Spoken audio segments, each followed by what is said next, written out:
อันนั้นรังเขาโถสวยๆแต่ในแก้มผมก็คิดว่า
นายเอ้ย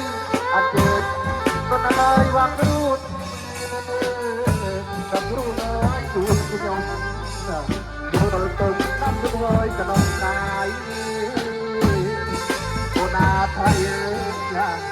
ดูตลกน้ำด้วยกระนองนายนายเอ้ยดูเฮ้ยข้างนอกวันนี้จ้องอะไรเอ้ย ตัวจะลองใจ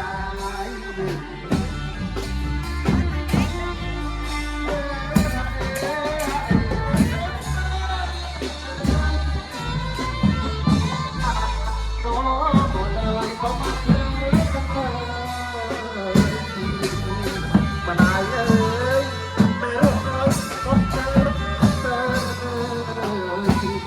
รอไว้ไปเนี่ยเนี่ยจะดูตามตัวชื่อมารอคุณเอ้ยเนี่ยจะดูตามตัวชื่อมา